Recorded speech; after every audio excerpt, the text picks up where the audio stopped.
Good morning, my dear students. Today I am going to teach you about the biological classification. So this chapter gives information about the classification of living organisms. Bio means living organisms. So the living organisms are classified into various categories. What is the importance of the classification? The classification is helpful to study the characters of organisms very easily. Okay. So first of all, in ancient times, the plants were classified mainly based on their economic uses. Some of the plants provides the food materials for us. For example, rice, wheat, maize, jowar.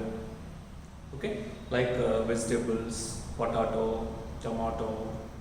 So these are the examples for food providing plants.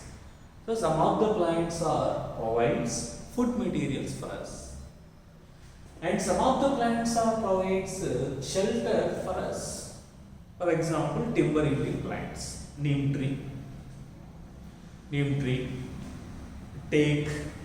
Like some of the plants provides the shelter for us. Okay, shelter yielding plants, and some of the plants are providing the cloth. For example, cotton. That's in a Malvaceae family. Gossypium hirsutum, Gossypium herbaceum, biological names. So those plants provides the cotton. Okay.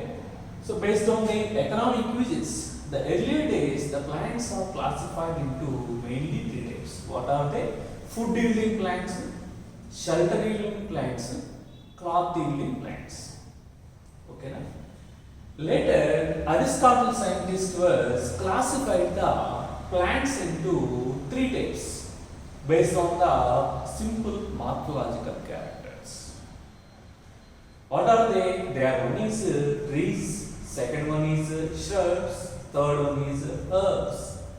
The trees are grown very tall. For example, coconut tree that's grown several feet high. That's grown very tall.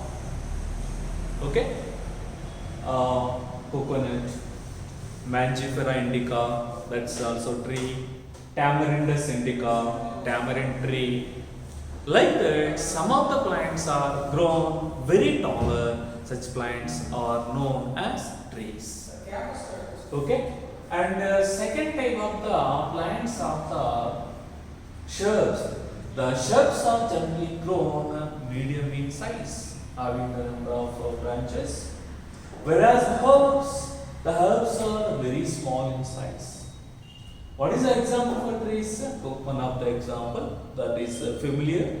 The well-known example is coconut tree, mango tree. Shrubs, Hibiscus roja sinensis is the example for shrubs. Hibiscus roja sinensis is commonly known as Daswada in Canada. Okay. What about herbs? Example, grass plant.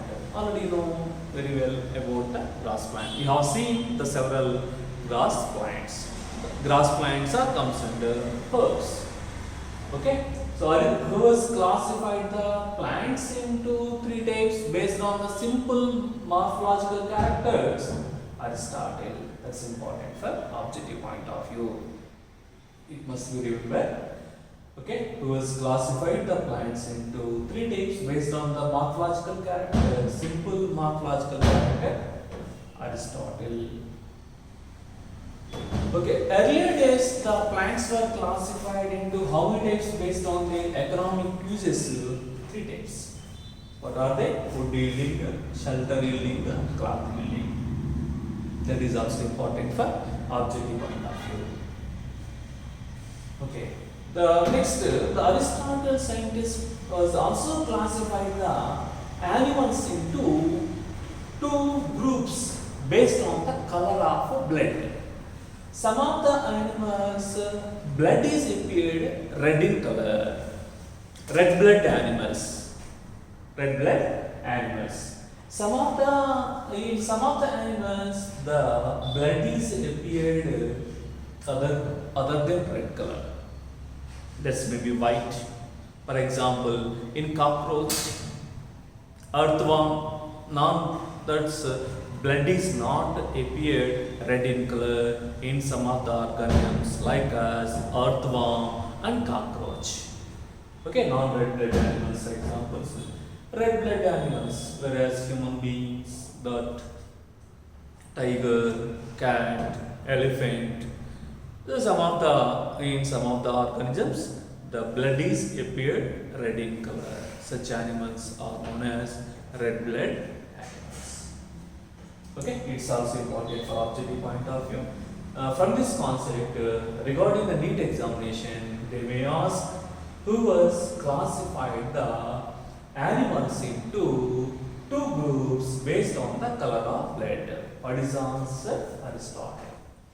Who was classified the plants into three types based on the simple morphological character? Aristotle. Aristotle classified the plants and the animals also. Okay? And next, Linnaeus scientist. The Linnaeus scientist was classified the organisms into two kingdoms. What are they? There one is plantae and second one is the animalia. Okay, how many kingdoms are there? As per the Linnaeus system of classification, the organisms are differentiated into how many kingdoms? Two kingdoms. One is plantae and second one is the animalia. Okay. So plantae, the cell wall containing organisms placed in kingdom plantae. Cell wall containing organisms. For example, in bacteria, cell wall is present. Bacteria, cell wall is present. Okay, bacteria, fungi, algae, bryophytes, pteridophytes, gymnosperms, and angiosperms. Already you have learnt about what are algae, what are fungi, bryophytes, what are bryophytes, pteridophytes, gymnosperms, and angiosperms. So all these organs, bacteria, algae, fungi, bryophytes, pteridophytes, gymnosperms, angiosperms, all these organisms are consist of cell wall. So the cell wall containing organisms placed in kingdom plantae, whereas the cell wall absent. Some of the organisms are not consist of cell wall. Such organisms are placed in kingdom animalia. Okay, na? In this classification, the Linnaeus scientist was placed both unicellular and multicellular organisms. That's one of the demerit in this classification. Unicellular organisms. What are unicellular organisms? If the organisms are made of single cells, known as unicellular organisms. A bacteria, for example, lactobacillus, that's involved in conversion of milk into curd. Lactobacillus bacterium is made of one cell, single cell. Okay, that is one of the example. Another example, E. coli, Escherichia coli, is also made of single cell. Okay, so some of the organisms are made of single cells. Some of the organisms are made of more than one cell. Such organisms are known as multicellular organisms. For example, Spirogyra, already all learned about that Spirogyra. That is comes in the algae. Spirogyra is a multicellular organism. Here one cell, second cell, third cell, fourth cell, fifth cell, sixth cell. So Spirogyra is a multicellular organism. Okay, coconut. Here the coconut plant, multicellular organism. Brinjal plant, multicellular organisms. Linnaeus scientist was placed both unicellular and multicellular organisms. And he was another demerit in his classification. He was placed both eukaryotes and prokaryotic organisms eukaryotes and prokaryotic organisms in the same kingdom. For example, in kingdom Plantae comprises both prokaryotic and eukaryotic organisms. Prokaryotic organisms, bacteria.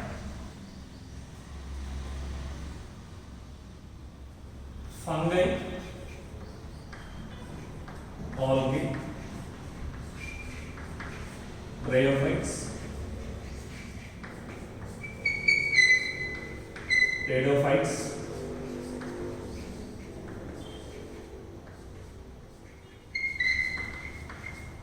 gymnosperms,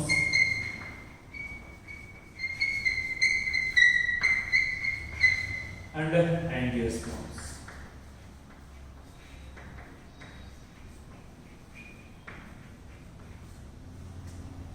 Okay, already learned about what are algae, what are fungi, bryophytes, pteridophytes, gymnosperms, and angiosperms. Here, bacteria belongs to prokaryotic organisms, whereas rest of the organisms are fungi, algae, bryophytes, pteridophytes, gymnosperms, and angiosperms are the eukaryotic organisms. Prokaryotes and eukaryotes. So, in his classification, in Linnaeus' classification, eukaryotes and prokaryotic organisms placed in the same kingdom. Prokaryotic characters are different when compared with eukaryotes. Whereas in bacteria, the genetic material is naked. There is no well-developed nucleus. Whereas in fungi, algae, bryophytes, pteridophytes, gymnosperms, and angiosperms are consist of well-developed nucleus in their cells. In previous class, we have discussed about the prokaryotic and eukaryotic cells, the differences between prokaryotic and eukaryotic cells. So, it's one of the demerit in his classification. He was placed both eukaryotic and prokaryotic organisms in the same kingdom. Okay, here bacteria, fungi, algae, bryophytes, pteridophytes, gymnosperms, angiosperms, all these organisms comes under kingdom Plantae. So, kingdom Plantae.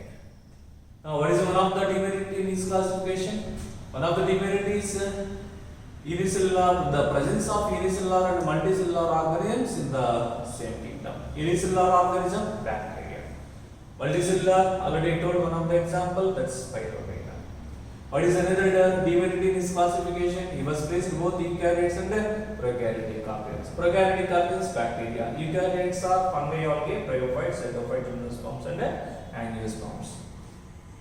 And he was placed both photosynthetic and non-photosynthetic organisms in the same kingdom. Photosynthetic, for example, algae, due to presence of chlorophyll pigments, they are able to involve in the photosynthesis process. Spirogyra is a photosynthetic organism. Algae, bryophytes, pteridophytes, gymnosperms, angiosperms, these organisms are involved in photosynthesis process. Whereas fungi are not involved in photosynthesis due to absence of a chlorophyll pigments. Okay, even though that's some of the organisms are able to involved in photosynthesis and some are not involved in photosynthesis process. But he was placed both photosynthetic and non-photosynthetic organisms in the same kingdom.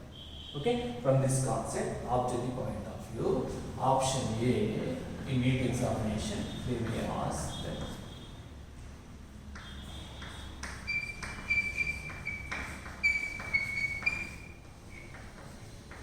What are the demerits in linear system of classification?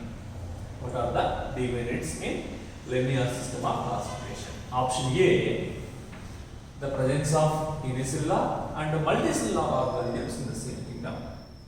Option B, the presence of eukaryotes and prokaryotic organisms in the same kingdom. Option C, the presence of photosynthetic and non-photosynthetic organisms in the same kingdom. Option D, all of the above. Which option is the correct answer? Option D. Who proposed the two kingdom system of classification. Option A, Aristotle. Option B, Linnaeus. Option C, Robert Hooke.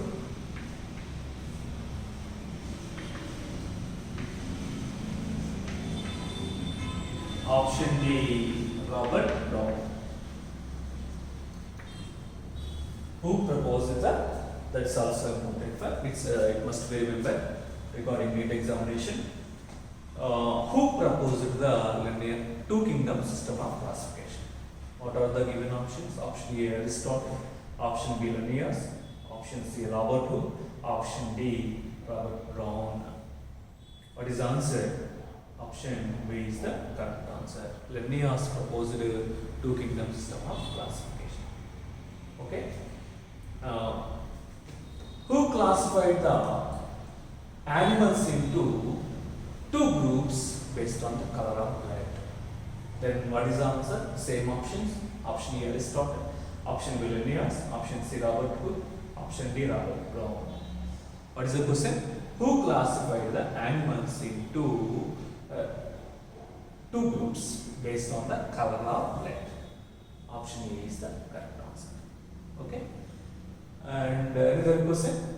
Who classified the plants into three groups based on the morphological characters? Same options. Option A, Aristotle. B, Linnaeus. C, Robert Hooke. D, Robert Brown. Then answer is Aristotle. Aristotle scientist classified the plants into three groups based on the simple morphological character. Okay, now? These are the objective questions from this concept regarding objective point of view. They may ask like this. Is it clear? Thank you, my dear students.